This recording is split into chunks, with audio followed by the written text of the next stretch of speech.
पैदा हुए। 3 गुणों की धार पर इनको जन्म मिला। तत्व है, एलिमेंट्स है तत्व, सतोगुण रजोगुण तमोगुण। कहा कहाँ जाएं तपस्या करने का? सागर के किनारे। ये सागर नहीं मृत्युलोक का हिंद महासागर, ना ना, यहाँ की बात नहीं हो रही। इनका जन्म तो अंडीलोक में हो रहा, माया के महल में हो रहा। माया का महल कोई मृत्युलोक बंबई दिल्ली अमेरिका में नहीं है। कहा तब करने गए सागर तीरा, लाए समाधि रहे लौलीना। समाधि लगाकर बेचारे कई बरस बीत गए। कहा तब कर भेद कर हाथ नहीं आया, तब कर हाथ कछू नहीं आया, माया नारी ने उलझाया। ये समुद्र के किनारे समा, जैसे आप साधना करते, बस वही नियम है। यानी दिव्य दृष्टि खोल करके पिता का भेद पाओगे जब दिव्य दृष्टि खुलेगी। कान खुलेगा, आँख खुलेगी, तब देख पाओगे। देखो उनका भी बंद कर दिया। आप स्वर्ग वैकुंठ की बात करते हो, आज 3 पुत्रों का भी बंद है आँख और कान। ऊपर का ना कुछ सुनाई दे रहा न दिखाई दे रहा। उनको साधना करने के लिए, स्पिरिचुअल एक्सपेरिमेंट करने के लिए माता जो है उनको तपस्या करने का, योग करने का और उनको उपाय बता रहे, उनकी गुरु हो जाती हैं। माँ के बाद अब गुरु बन जाओ, तपस्या करो। सागर के किनारे ये लोग बैठ करके तपस्या कर रहे थे, लेकिन खेल विचित्र हो गया। उस सागर से सुंदर सुंदर औरतें पैदा हो गई। तब करने गए सागर तीरा, लाए समाधि रहे लौलीना। तब कर हाथ कछू नहीं आया, कुछ मिला नहीं, और माया नारी ने उलझाया। अब आकर के इनके समाधि को भंग करती हैं। अरे भाई क्या चाहते हो? जब आँख खोला तो सुंदर सुंदर देवियाँ खड़ी हैं। अरे कभी यहाँ तो कुछ नहीं था, आप लोग कहाँ से आ गए? अरे कभी हम लोग इसी समुंदर से निकले। और इसको देखो वहाँ छिपा करके रखा गया था। खेल विचित्र है। ये लोग ले करके माता के पास आए, पूजा वूजा खत्म। माता ने देखा, कहा बहुत बहुत अच्छा हो गया, ठीक है छोड़ो तपस्या पर, चलो आप लोगों का हम घर मकान बनवा दे रहे हैं। इनका देश अलग कर देना, रचना अनुपम राजपद देना। कहा तपस्या छोड़ो, राजा बन जाओ, अब आप भी राजा बन जाओ। आप लोगों को राज करना है एक जगह, हम आपका राज कायम, अब इनका राज बनेगा। इनका राज मृत्यु लोक में किसका? ब्रह्मा विष्णु शंकर का। लेकिन उसके पहले इनको उलझा दिया गया। एक घटना के तहत ब्रह्मा को 2 मिल गई, सावित्री और गायत्री। विष्णु को केवल एक नारी देवी लक्ष्मी, और भगवान शिव को केवल सिंगल देवी पार्वती। लेकिन एक घटनाक्रम घटता है कि भगवान ब्रह्मा को 2 नारी सावित्री और गायत्री हो गई। इसमें भी विचित्र कहानी है। जब इनका देश बन गया, किला महल, रचना अनुपम राजपद दीन्हा।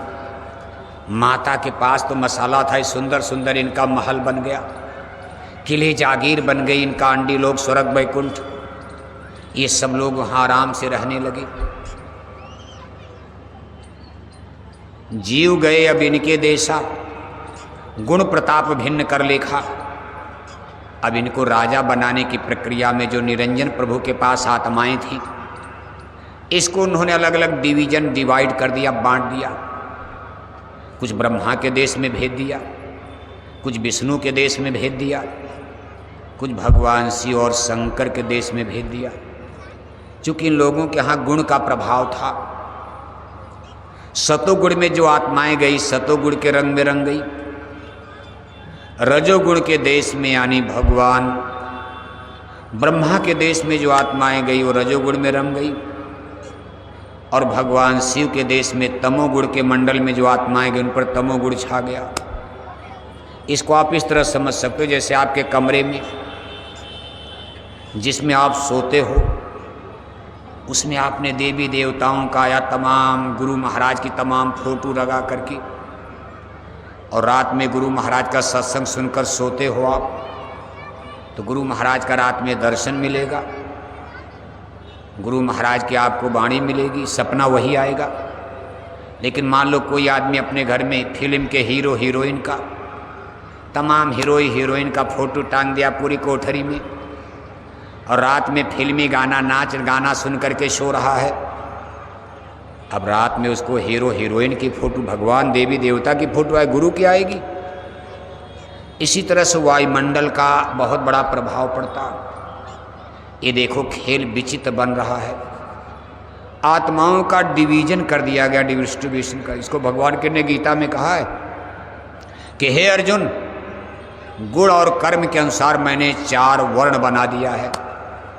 आज आप वर्ण का झगड़ा इसमें भारत में बहुत तेजी से, विदेशों में तो खैर डिवीजन तो विदेशों में भी है। साम्यवादी देश रूस, जिसको कम्युनिज्म जहाँ है वहाँ भी डिवीजन बन जाता, किसी न किसी रूप में बंटवारा हो जाता। सबको अमीर नहीं बनाया जा सकता, सबको इंजीनियर कलेक्टर। यहाँ भौतिक धरातल पर कैसे बनोगे? लंगड़ा भी रहेगा, अंधा रहेगा, बहरा रहेगा, कोई सरकार आंख देगी? अपना दुख सुख कर्म, और इसको कहते हैं कर्म कॉन्स्टिट्यूशन। हमने बुरे पाप कर्म किए तो मुख्यमंत्री प्रधानमंत्री क्या करेंगे? आप जन्म के सूरदास पैदा हो गए तो कितनों पैसा दे, आंख तो मिलेगी नहीं। अब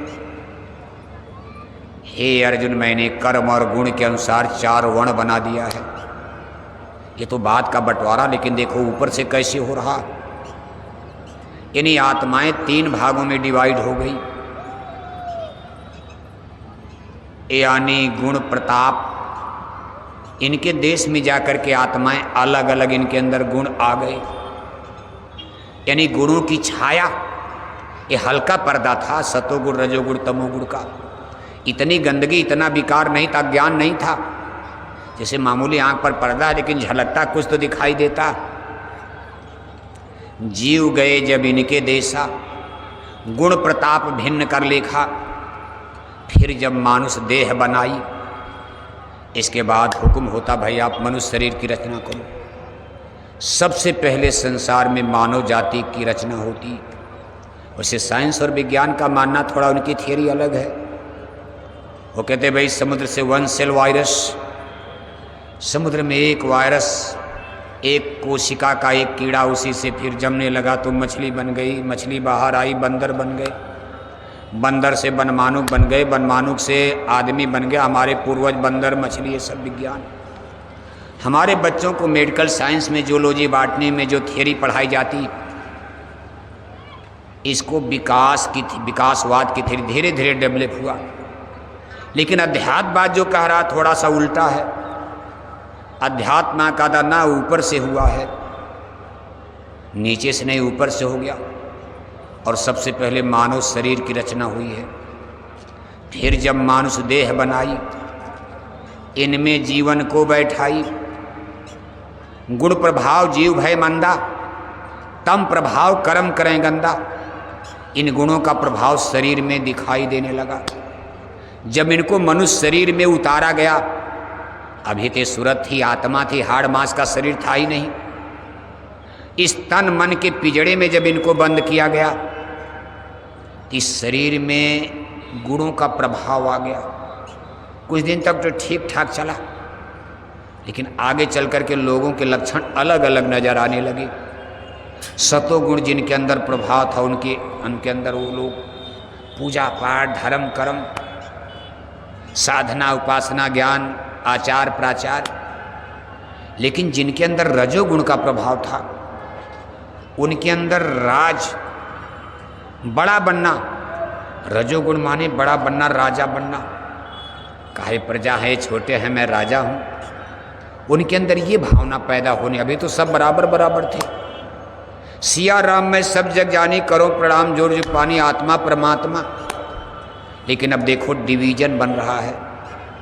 रजोगुण से सनी आत्माएं, रजोगुण के प्रभाव में अपने को बड़ा मानने को, तो भाई हम राजा बनना चाहते हैं। यही आगे चल कर के नेशंस, राष्ट्रों की स्थापना करेगा, राज बनेगी। उस राज में राजा रानी होगी। ये रजोगुण का प्रभाव है। और जो तमोगुण में थे, तमोगुण माने गंदा, अशुद्ध है। इन्हीं लोगों का खान पान आगे अशुद्ध, जिनको असुर, राक्षस, चांडाल, शैतान कहा जाएगा। जो भगवान शंकर के देश यानी तमोगुणी देश से, शिव के देश से, जिनके ऊपर तमोगुण का आवरण लगा था। तमोगुण को सबसे गंदा अशुद्ध गुण कहा जाता। इनके अंदर गंदे स्वभाव, इनके विचार गंदे हो जाएंगे। मानव सृष्टि में तब हलचल मचेगी जब मानव जाति में डिवाइडेशन गुणों के अनुसार हो गया। तो तमोगुण वाले अपना प्रभाव दिखाने के चक्कर में, रजोगुण वाले अपना प्रभाव दिखा, संघर्ष। धरती पर मानव जाति में संघर्ष की स्थिति पैदा होती। इसको सुर और असुर की लड़ाई कहा गया। अभी राम रावण का नहीं, अभी महाभारत नहीं, सुर और असुर की लड़ाई खड़ी हो रही है। सतोगुण, रजोगुण और तमोगुण आपस में टक्कर लेंगे। धीरे धीरे धीरे धीरे स्थिति बीतती गई।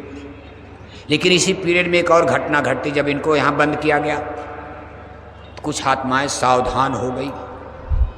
अरे कहा भाई ये कहाँ फंसा रहे हो। उस समय भी इनको दिखाई देता था, सुनाई देता था। कहा बहुत तक निकल गए निर्देशा, रोकन की कोई युक्ति न देखा। सारी आत्मा रे कहा भाई ये तो जंजाल है, धोखा हो रहा। सावधान हो गए कि कहीं हमारे आपके साथ विश्वासघात तो नहीं हो रहा काल प्रभु का। बहुत तक निकल गए निर्देशा, रोकन की कोई युक्त ने देखा। बहुत सारी आत्माएं सावधान हो गई, यहाँ से उड़ गई। पिंजड़े से पक्षी उड़ गया, यानी तब पिंजड़े का मुंह खुला हुआ था। गुरु महाराज भी कहते थे बहुत सारी आत्माएं वापस चली गई। काल निरंजन प्रभु को तब चिंता हो गई। काल प्रभु को चिंता आ गई। काल ब्रह्म,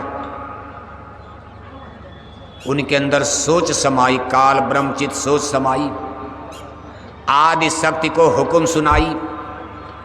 अपनी अष्टांगी देवी को खुद बुलाते, कहा सब मेहनत बेकार हो जाएगी। इतनी मेहनत से हमने फंसाने की कोशिश किया, लेकिन अब पता चला ये सब निकलते जा रहे, कोई रोकने का रास्ते नहीं, इनको कैसे रोका जाए। उन्होंने कहा पुत्रन भे देव संसारा, तप करें प्रपंच पशारा। अपने पुत्रों को मनुष्यों के बीच में मृत्यु लोक में अवतार दे दो। ये धरती का प्रथम अवतार ब्रह्मा विष्णु शंकर, तीनों भाई धरती पर अवतार लेते हैं। तीनों भाई बहुत दिन तक तपस्या करते हैं। तपस्या करने के बाद एक सफलता इनको मिलती है। अध्यात्मवाद के इतिहास में एक नई घटना घटने जा रही है। यही हमारे आप के लिए सबसे बड़ा बंधन बनेगा। अब तक तो सब ठीक ठाक चल रहा था, निकलने के चांस बहुत थे, कोई पूजा पाठ भजन वजन नहीं। लेकिन अब ये घटना एक घटने जा रही है। कहा वेद मिले ब्रह्मा को आई, देख वेद ब्रह्मा हर्षाई। एक ज्ञान ऊपर से आवाज ब्रह्मा को सुनाई दे दी। दिखाई तो नहीं दिया, लेकिन आवाज आने लगी। ब्रह्मा का कान खुल गया। तीनों भाई जब तपस्या में लगे तो दो भाइयों को तो कोई सफलता नहीं मिली। भगवान विष्णु और शंकर तो ऐसे रह गए, लेकिन ब्रह्मा को एक सफलता मिल गई। ब्रह्मा का कान अंदर का खुल गया और ऊपर से आवाज आने लगी। कहा वेद मिले ब्रह्मा को आई, देख वेद ब्रह्मा हर्षाई। यानी इस मृत्यु लोक का सारा कॉन्स्टिट्यूशन, सारा कानून नियम, औरत का, मर्द का, परिवार का, समाज का, बेटा का, बेटी का, सास का, बहू का, राजा का, प्रजा का, गुरु का, मास्टर का, शिष्य का, चेला का, ये सब लिख करके उस वेद में ज्ञान के रूप में, पहले तो किताब थी नहीं, इतना उनका दिमाग वो तो याद हो जाता था। तब किताब उताब नहीं थी, बस जुबानी जुबानी ज्ञान तो आदमी के दिमाग में होता। किताब तो तब नहीं जब नहीं समझ में आ रहा। लेकिन अगर आपको कोई चीज़ याद है तो किताब दूसरे को पढ़ा सकते हो बिना किताब के। अब भगवान ब्रह्मा कोई मामूली आदमी तो है नहीं, उसमें किताब कह सकते, वेदों का ज्ञान उनको मिल गया। फैमिली सिस्टम, परिवार कैसे बनाया जाएगा, सोशल सिस्टम, समाज की रचना कैसे होगी, पॉलिटिकल सिस्टम, राजा रानी की व्यवस्था कैसे करोगे, और फिर रिलीजियस सिस्टम, धर्म का अखाड़ा अलग अलग कैसे बनाया जाएगा? कहा ये सब कर्मों का प्रपंच का पसारा करो। भगवान ब्रह्मा को ये ज्ञान मिला, उन्होंने स्कूल लगा दिया। इस धरती के पहले मास्टर भगवान ब्रह्मा को आदि गुरु कहा जाता। इस धरती पर उसके पहले कोई मास्टर और गुरुकुल था ही नहीं। पहला स्कूल भगवान ब्रह्मा ने खोला। जब वो मनुष्य शरीर में थे, कुछ विद्यार्थी पढ़ने आए। अब उन्होंने वेदों का ज्ञान दे करके उनको बहला फुसला। इसके बाद उस वेदों में एक और चीज आ गई। कहा पाप पुण्य कर्मन की जोड़ी, स्वर्ग नरक 84 बेड़ी, इनमें जीवन को दिया मोड़ी, निक्सन की कोई राह न छोड़ी। कहा पाप पुण्य का कॉन्स्टिट्यूशन बना दिया। अब तक तो जो करो कोई पाप पुण्य का भेद नहीं, सब ठीक। जैसे धुआं है भाप बनकर उड़ गया, पानी है भाप बनकर उड़ गया, कर्मों का संचय नहीं था। लेकिन अब इस वेदों के माध्यम से कानून संविधान बन गया। कब इनको बताओ बैठा कर कि ऊपर ताले लग गए हैं, आप अब नहीं जा पाओगे, कर्म कानून बन गया है। आप अच्छा कर्म करोगे तो निकल जाओगे, बुरा पाप कर्म रोका जाएगा, कर्जा लग गया। यानी पाप उन कर्मों का विधान इसी वेदों से आया। भगवान ब्रह्मा के द्वारा लोगों को बिताया गया। जो लोग पहले उनकी पाठशाला में पढ़े मास्टर बन गए, वही मास्टर बने। इनमें तमाम ऋषि मुनि, इसमें देखो विवाद भी चल रहा, ब्राह्मण इसका उसका, मतलब तब तो कोई भी ज्ञान प्राप्त कर ले। अभी ये ब्राह्मण चाहिए, इस तरह की जातियां नहीं थी, लोहे की खोज नहीं थी कि लोहार बन जाएंगे, सोना नहीं था सोनार नहीं बनेंगे, चमड़े का दूचा चप्पल नहीं बन रहा, कोई चमार नहीं है, कोई खेतीहर नहीं, कोई मजदूर नहीं। जातियां तो सब व्यवसाय के समय जो आप देख रहे रगड़ा झगड़ा, लेकिन कितनी तरतीब से रचना हुई है। भगवान ब्रह्मा का स्कूल चल पड़ा। अब जो लोग पढ़ने वाले हैं, अब वही पढ़ेगा जो सतोगुणी हैं, जिनके ऊपर तमोगुण का प्रभाव, वो क्या पढ़ेंगे, वो तो उदंडता करेंगे, रगड़ा झगड़ा खड़ा होगा, बखेड़ा खड़ा होगा। और चूंकि अब कर्मों का कानून बन गया है, अगर गंदा काम करोगे ये सब लाकर कहाँ जमा करेंगे, इसी पे जमा कर दो। जो इनका दरवाजा है ब्रह्मांड में आने जाने का, जिससे ये स्वर्ग वैकुंठ देवी देवता ईश्वर भगवान देख रहे, काश इसी दरवाजे पर कर्मों का बादल लाओ छाओ। इसके बाद उन्होंने विशेष हिकमत से इस कर्मों के पहले तोड़ रहे थे, जमा भी किया तो बादल उड़ जाते थे, लेकिन इसको फ्रीज किया, जमाया गया, ठोस बना दिया गया, क्रिस्टल। ये हिमालय पहाड़ की तरह से ठोस बन करके इस आत्मा के ऊपर जमा हो गया। ऐसे कितने युग बीत गए, कल्प बीत गए, अब कहाँ जाओगे आप? दरवाज़ा बंद कर दिया, आँख बंद कर दिया, आने जाने का रास्ता बंद कर दिया। ये सब खेल, कहा काल लाए तन मन में घेरा, दुख पाए तुम बहुत घनेरा। कहा जीव बेचारे दुखी हो गए, जन्म मरण से निकलोगे कैसे आप? इतने बंधन में बेड़ी डाल दिया, आप कहाँ जाओगे आप? कहा सतलोक से सतपुरुष तब धारे मनुज स्वरूप, नाम धराए संत का देते भेद अनूप। का अमर देश सतपुरुष में सतपुरुष भगवान बैठकर देख रहे, उनसे तो कुछ छिपा नहीं, वहीं से बैठ करके देख रहे, भाई ये तो धोखा हो गया, मेरी सुरतें आत्माएं मुझे भूल गई, मेरा कोई नाम नहीं लेता है, मेरे मुझसे मिलने की किसी के अंदर तड़प